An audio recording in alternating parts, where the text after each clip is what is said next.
Students, this is Dr Ranjita Patidar, Department of English, Government PG College, Kharagpur.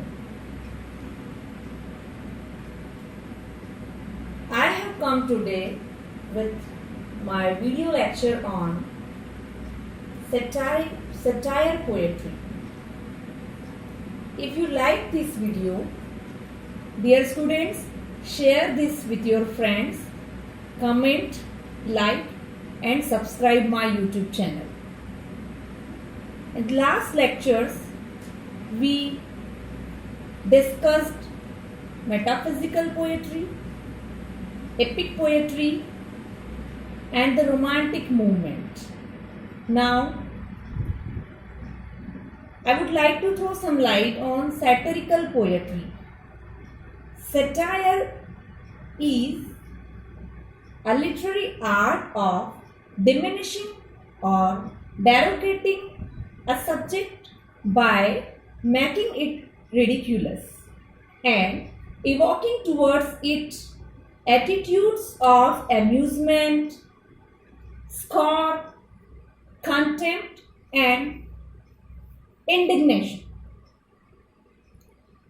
Satiric poetry or satire is different from comic in that comedy evokes laughter as an end in itself, while satire derives it. Satire uses laughter as a weapon and against a butt who exists outside the work itself. This butt may be a person, an individual, a type of person, a class, an institution, a nation, and maybe the whole human race. Falstaff is a creation of amusement, pure amusement. Shakespeare presents this hilarious character for our pleasure. It is a purely comic character. But Malvolio in Shakespeare's Twelfth Night is to a large extent a comic character. But at the same time, he is a satirical portrait of the type of hypocritical and ostentatious Puritans. Volpone by Ben Jonson should be taken in consideration. Ben Jonson's Volpone is a satire against the type of person whose cleverity or stupidity is put at the service of his stupidity. Dryden's Macflagno is also a satire satirizing a hypocritical poet star, especially satirizing a living poet, Thomas Shadwell.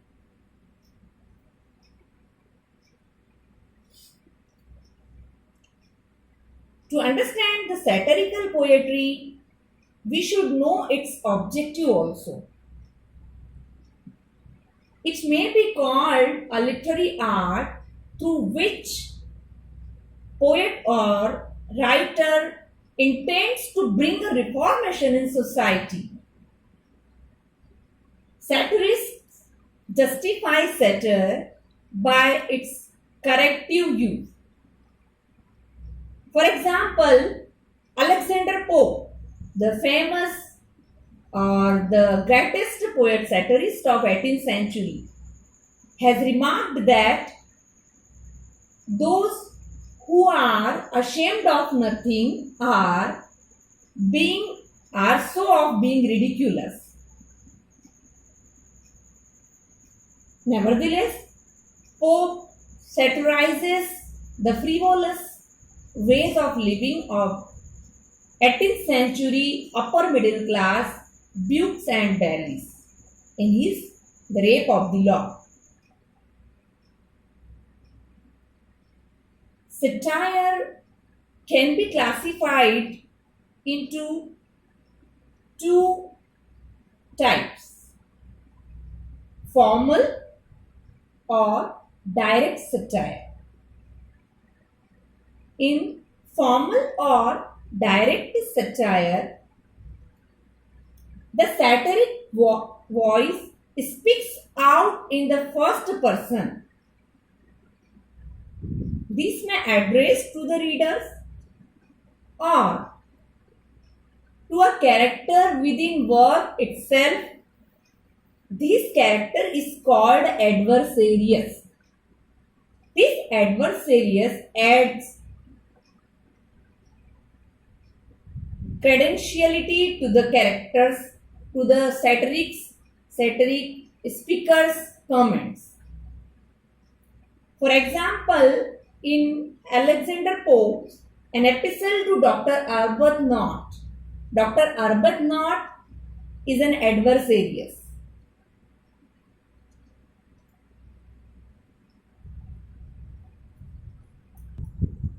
Two types of formal satire can be classified.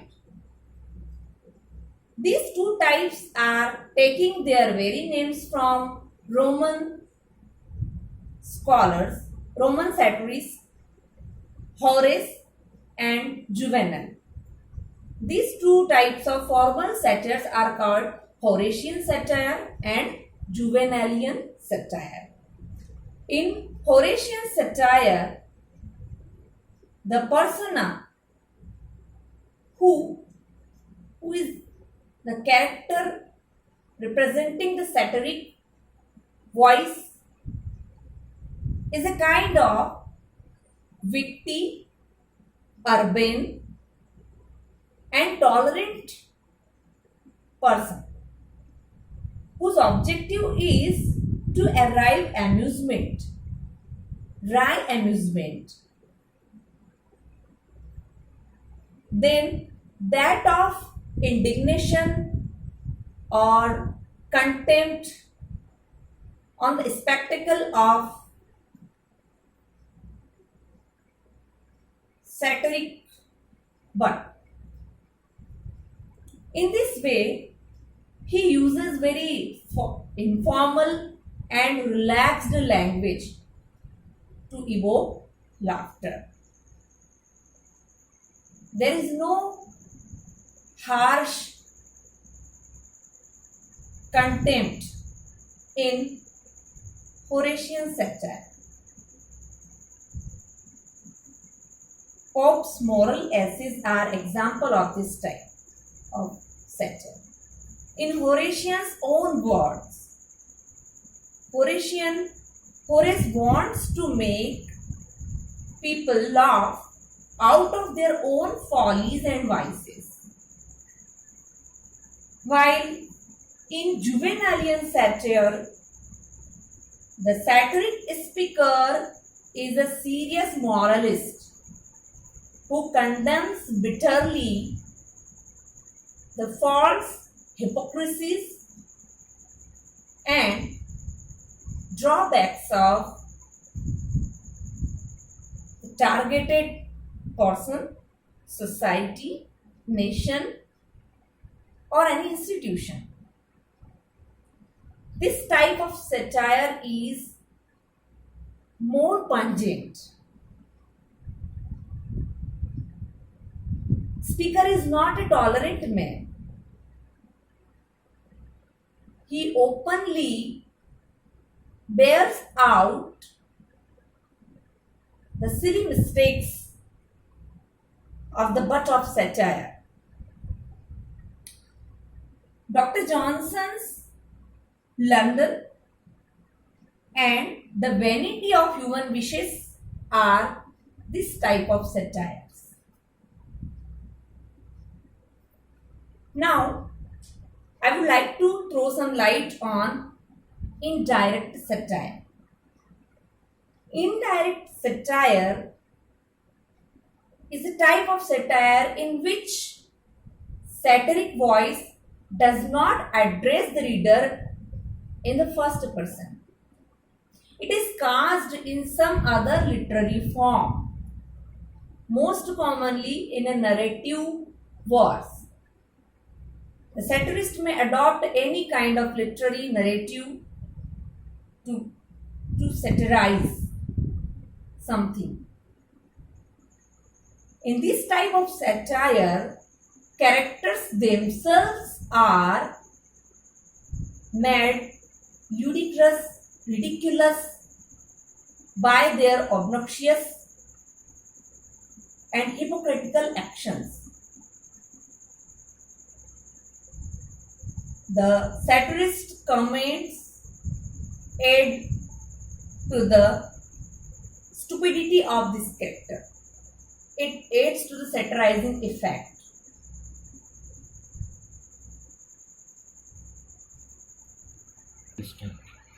One type of indirect satire is Manichaean satire, named or practiced by a Greek cynic philosopher Manippus. It is sometimes called Varronian satire because a Roman imitator Varro formed his satires on this model.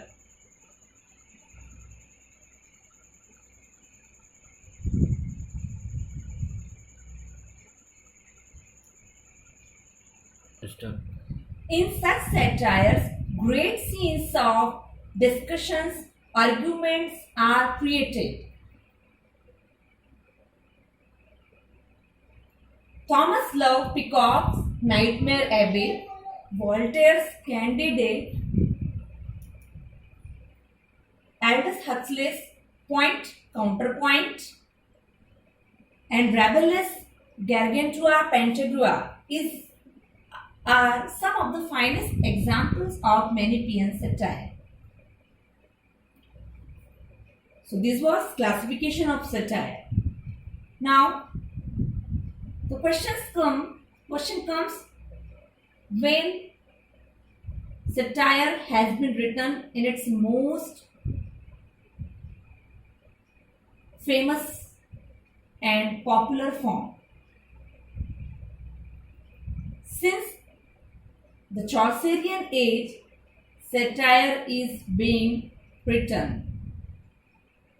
Chaucer's Canterbury Tales is also kind of satire. Though Shakespeare's aim is amusement, but some of his works may be called satiric. Satire came in its most extended form in 17th and 18th century with the works of Dryden, Alexander Pope, Jonathan Swift, Samuel Butler. Pope's most of the works are satirical. Dryden and Pope sometimes used satire to attack their enemies.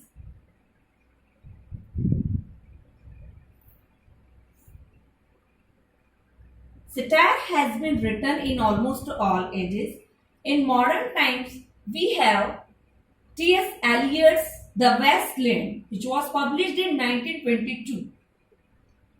This work is also a satire on the spiritual barrenness, spiritual sterility of modern men who is living a luxurious life, a pretentious life without any moral ground.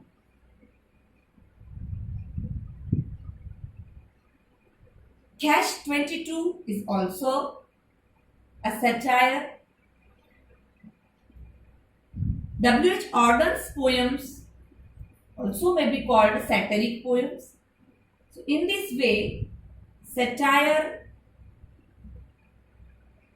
is popular in all ages, but it is most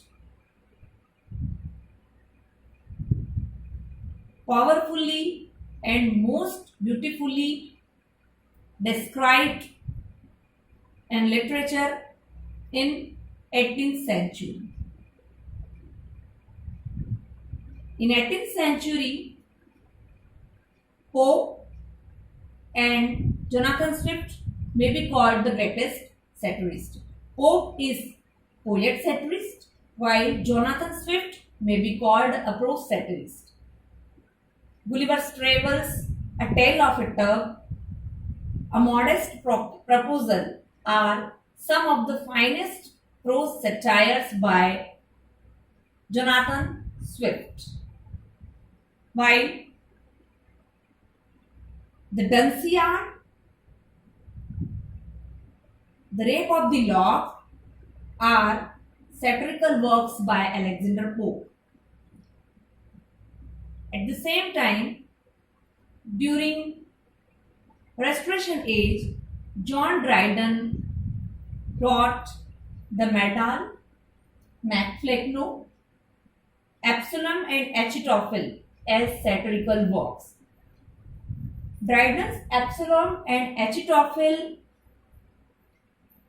takes a biblical story. It uses Old Testament story to satirize the contemporary political scenario of England. In this way, satire is one of the most fascinating literary forms. It always captivates the reader by virtue of amusement, by virtue of its pungent description. Students, I hope you liked this video, you liked this description of satirical poem. I would continue with my video lectures, but for that I need your support and encouragement. Do like my channel, do share this video with your friends and don't forget to subscribe it. Good night.